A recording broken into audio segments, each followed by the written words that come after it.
tao nữa.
Qua nành nhỏ chua nhỏ lu tao ý thương chỉ xa tua tao tu đâu dữ ra tề có mùa cũ có mùa nữ đủ lần tư khiến ra khá lo đau lời lo lo cháu lu xì hay yếu xì cha khiến dân cha chỉ sao rái tu có lu xì chỉ sao tua nôn đau tu cha tu từ lo tu ai yêu tu cha họ lại rau thân thọ để thầu nó nhớ từ tê có thể tu đi họ yo rong bao tiền có thể nên họ yo rong bao cha hoa rong xa hoa rong nụ có lù mi xia chạy đi kia yo cũng lo nữ yo lúa yo lù cũ kia nữ yo lù nữ kia cũ có ý tu lối chân cho hoa tu đầy u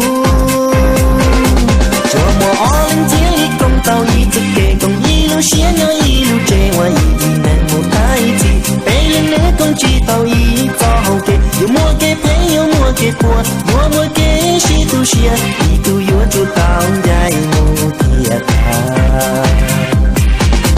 coi lên mua qua chỉ tàu ở xa coi lên mua phải chỉ xóa đầu lũ lần tư kê có hay lũ lần tư kê có kia có chỉ hay kê cu yêu mù vì cu chỉ nhẹ nâng xia đủ kê cu chỉ nhẹ nâng xia chong kê cu chỉ nhẹ nâng xia thấy vì có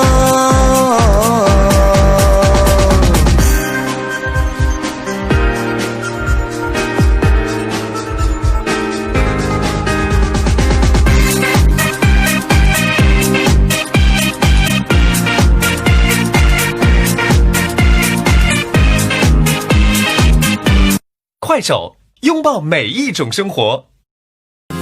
Trả cho anh sự tự do, trả cho anh những lời nói dối, trả cho anh những vết thương anh xếp ngăn nắp vào em bao ngày. Người dưng không cần quan tâm, yêu đương gì đâu hỏi ra.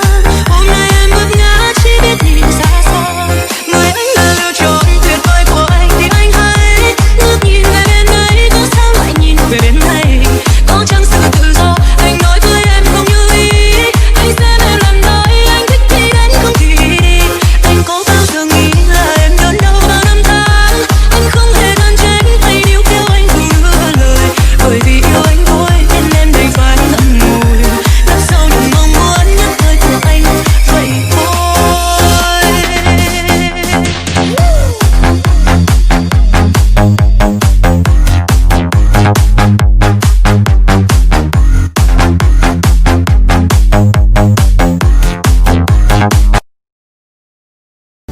我心别木到而得顾给，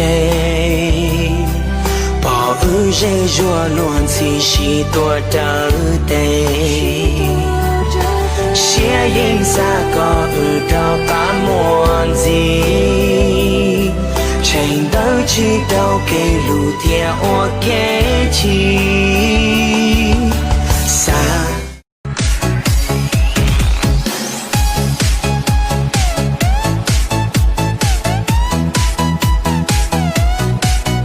subscribe cho kênh Ghiền Mì Gõ để không bỏ lỡ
tình cảm, anh đi cất giọt nước mắt rơi thật nhanh rồi gạt đi không ai thấy, vì niềm tin em không có thì anh chấp nhận buông tay. Hôm qua ai đã nói tin anh mà biết anh bị nói xấu, nhưng em vẫn tin anh mà. Nhưng hôm nay nè, ai đã I don't know what you heard about me.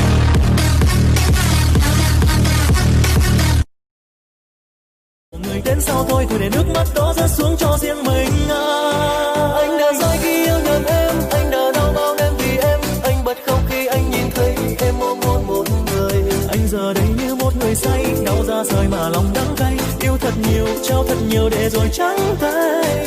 Thôi thì anh đây không được mấy khi mình trao con tim nắm tay, qua ngày mai em không còn đây, anh chẳng muốn tồn tại. Yêu thật lòng không quen được đâu, anh là người mua vui từ lâu, tình yêu